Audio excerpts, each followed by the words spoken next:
अब देखो बच्चों, इस पाठ को हम शुरू करते हैं, इस संस्मरण को शुरू करते हैं। मैं तुम्हें अपने बचपन की ओर ले जाऊंगी। यहाँ आपको ये देखना है, देखो बचपन की ओर यानी बचपन की तरफ।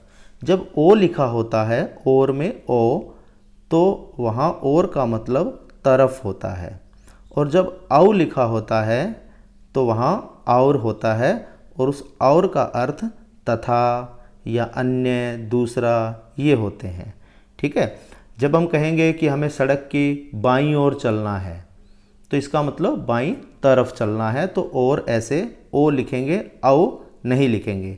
जब हम ये लिखते हैं कि राम और श्याम खेल रहे हैं तो वहाँ और का मतलब तथा होता है, वहाँ और शब्द लगेगा और नहीं लगेगा। ठीक है। तो लेखिका कहती है मैं तुम्हें अपने बचपन की ओर ले जाऊंगी। मैं तुमसे कुछ इतनी बड़ी हूँ कि तुम्हारी दादी भी हो सकती हूँ, तुम्हारी नानी भी। इसका मतलब ये है कि लेखिका अपनी उम्र के बारे में बता रही है कि मेरी उम्र अभी इस समय इतनी है जो तुम्हारी दादी की उम्र होगी या तुम्हारी नानी की उम्र होगी। इसलिए मैं तुम्हारी दादी या नानी में से तुम मुझे कुछ भी कह सकते हो, मान सकते हो। बड़ी बुआ भी, बड़ी मौसी भी, यानी तुम्हारी कोई बड़ी बुआ है या बड़ी मौसी है तो मैं उसकी उम्र की भी हो सकती हूँ।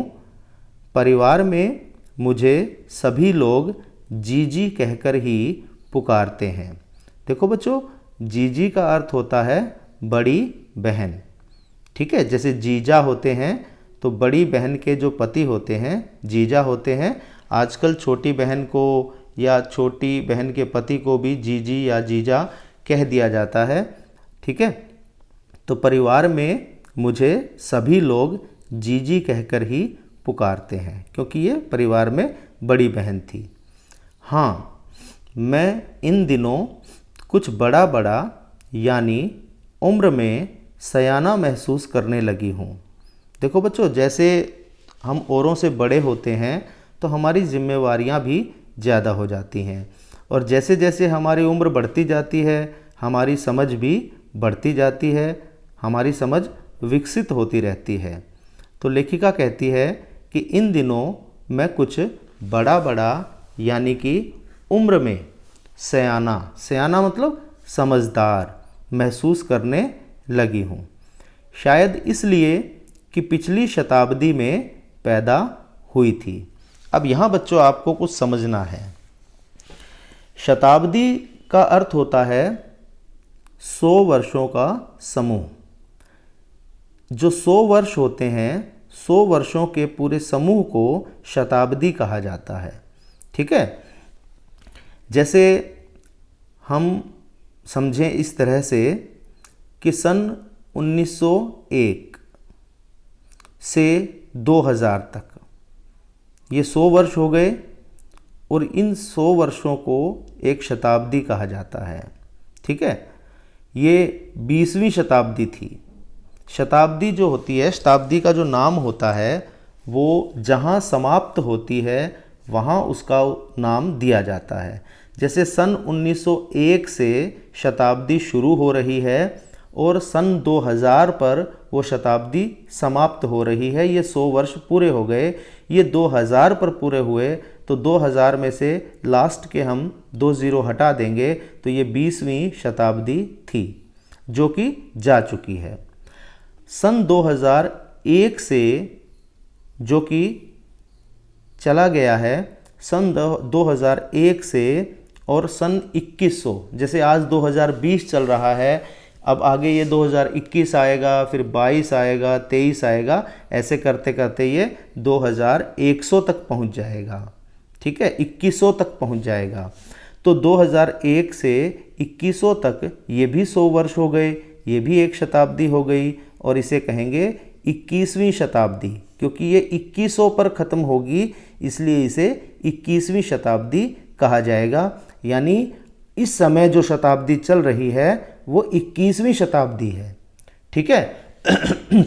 अब आप देखिए, लेखिका ने कहा कि शायद इसलिए, यानी मैं अपने आप को उम्र में सियाना महसूस करने लगी हूँ, शायद इसलिए महसूस करने लगी हूँ कि पिछली शताब्दी में पैदा हुई थी।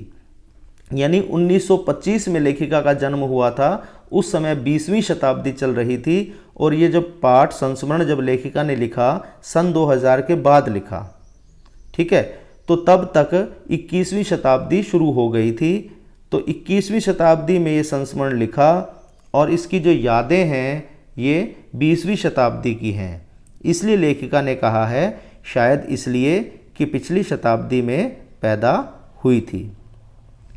मेरे पहनने ओढ़ने में भी काफ़ी बदलाव आए हैं। देखो बच्चों, यहाँ पहनने और ओढ़ने दो शब्द हैं और इनके बीच में एक चिन्ह दिया हुआ है।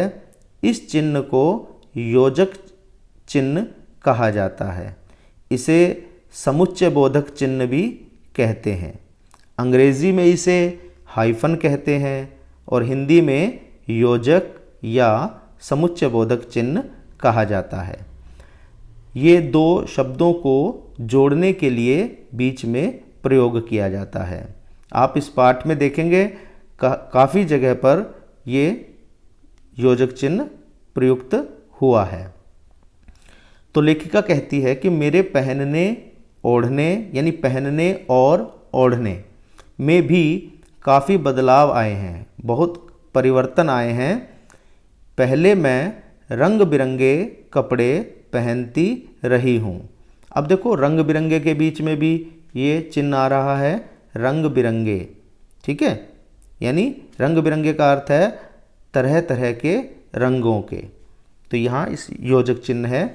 पहले मैं रंग बिरंगे कपड़े पहनती रही हूँ, यानी लेखिका अपने बचपन की बताती है कि उस समय मैं रंग बिरंगे कपड़े पहनना पसंद करती थी और पहनती थी। नीला, जामुनी, काला, चॉकलेटी, यानी नीले रंग के कपड़े, जामुनी रंग के, जामुन जैसा जो रंग होता है, ग्रे, ग्रे मतलब स्लेटी रंग के, ये अंग्रेज़ी का शब्द है। काला, काले रंग के या चॉकलेटी, चॉकलेटी चॉकलेट शब्द से बना है। चॉकलेटी का मतलब है चॉकलेट जैसे रंग का, जैसा रंग चॉकलेट का होता है। तो इन शब्दों में ग्रे और चॉकलेटी ये दोनों अंग्रेज़ी से हिंदी में आए हुए शब्द हैं। तो लेखिका इस तरह के रंग बिरंगे कपड़े पहनना पसंद करती थी। अब मन कुछ ऐसा करता है कि सफ़ेद पहनो। तो अब लेखिका का मन करता है कि वह सफ़ेद कपड़े पहने। देखो बच्चों, यहाँ आपने ऊपर ये देखा सफ़ेद जो शब्द है इसमें फ के नीचे एक बिंदु लगा हुआ है। इस बिंदु को नुक्ता कहा जाता है, नुक्ता। और ये जो बिंदु है ये जो अरबी और फ़ारसी भाषा से शब्द हमारी हिंदी भाषा में आए हैं उनमें नुक्ता का प्रयोग होता है। आप देखेंगे कहीं कहीं ज में और फ में नुक्ता का प्रयोग होता है। जब नुक्ता लग जाता है तो उस वर्ण को कुछ अलग ढंग से बोला जाता है। जैसे ऊपर आपने शब्द देखा, मेरे पहनने और ओढ़ने में भी काफ़ी बदलाव आए हैं। यहाँ काफ़ी में भी फ को नुक्ता लगा हुआ है। अब यहाँ ये बात है कि अगर फ को नुक्ता ना लगा हो तो कैसे बोलेंगे और नुक्ता लगेगा तो कैसे बोलेंगे। देखो, अगर नुक्ता ये बिंदु नहीं लगा हुआ तो बोलेंगे फ फ फ, और जब ये बिंदु लग जाएगा, नुक्ता लग जाएगा तो बोलेंगे फ फ फ, ठीक है।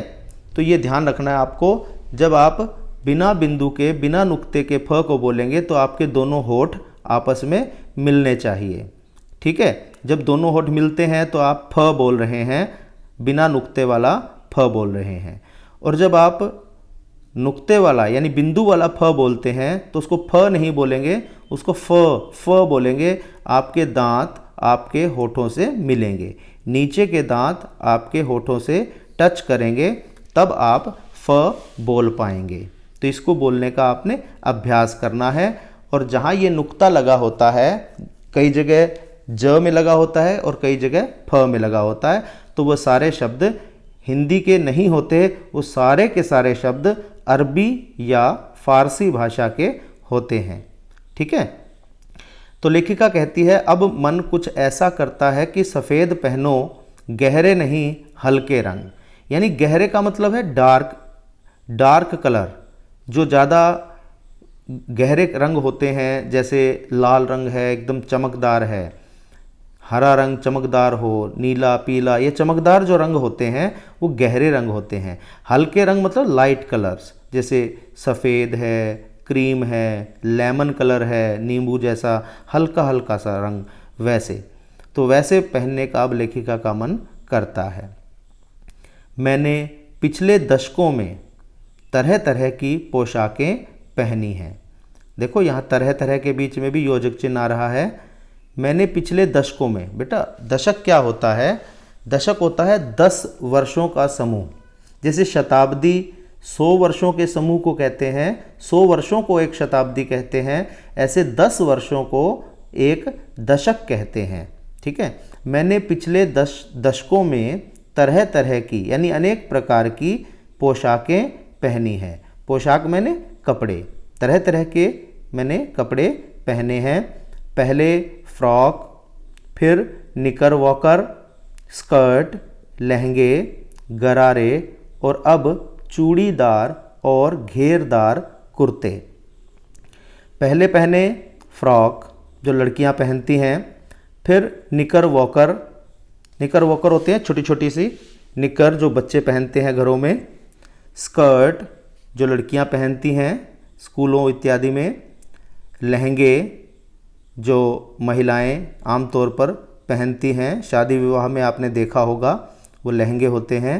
गरारे होते हैं बच्चों जो चौड़ी मोहरी के पजामे होते हैं।